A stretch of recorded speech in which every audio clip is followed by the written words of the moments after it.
Hey guys, it's D.I.D. Choi with another tutorial about percussion today.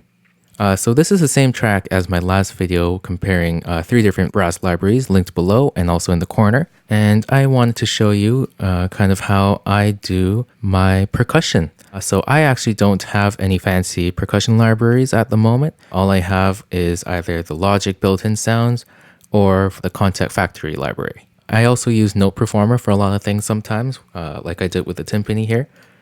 And I just import it from Sibelius because I use notation a lot of the time when I'm composing. So just a couple quick tips. So right now I have just a drum kit from Logic. This is just a custom one that I kind of tweaked around with. I think it was based on the SoCal producer drum kit. Basically, you don't need everything. I've already deleted the snare and the hi-hat because I'm just using the toms for this example. So in this, I use the high tom and the low floor tom. And basically, this is what they sound like without any effects.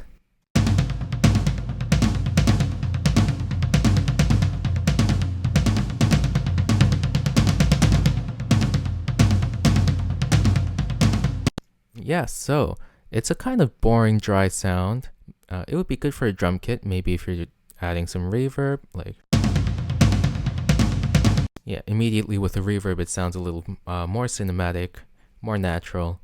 But I think the key element here is the Logic Distortion plugin. So I started here with just the warm distortion preset that comes with the plugin. And I tweaked the level of the drive, the tone, and I also put level compensation on so that it wouldn't get ridiculously loud and it would be more balanced. Although it doesn't really do that much, so you kind of have to tweak the output as well anyways. And this is what it sounds like.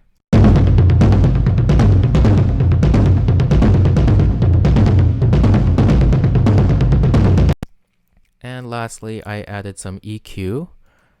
Just cut the lows a little bit because it felt a little too muddy with the whole track. And I boosted the highs so it would cut through a little better.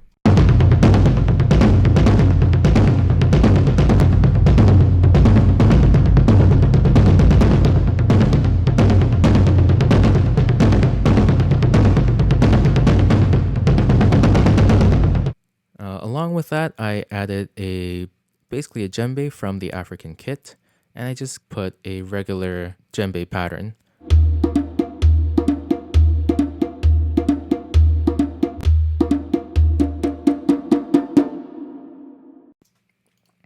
Very simple there.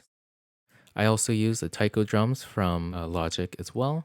Here, I didn't add anything other than EQ at the end.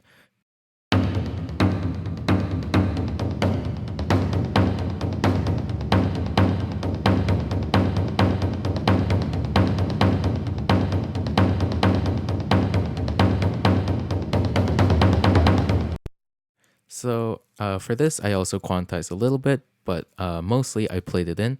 I do have a little bit of background in drum kits, so maybe it's a little easier for me to just program it in like that. And here you can hear all of the libraries together.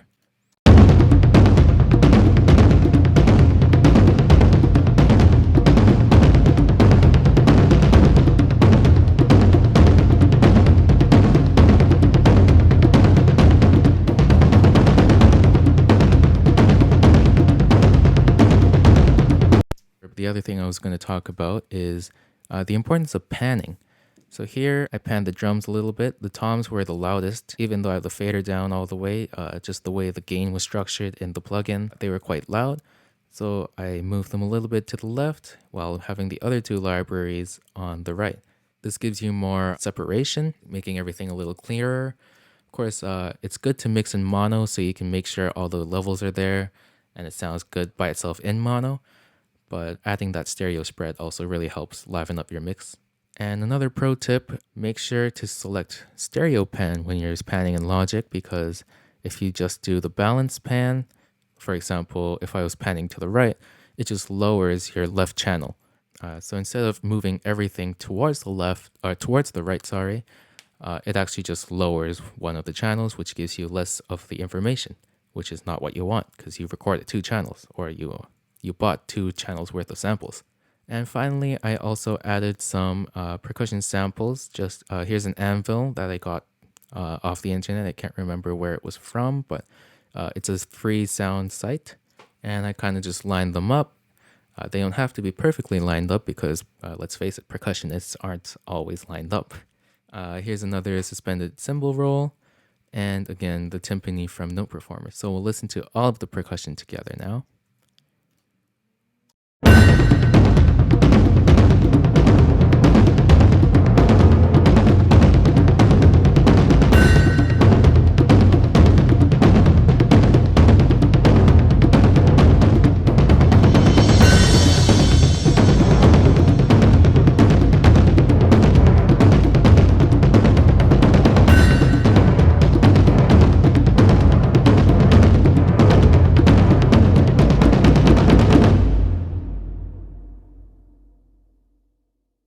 And now we'll listen to everything in the full mix with all three brass libraries and the percussion.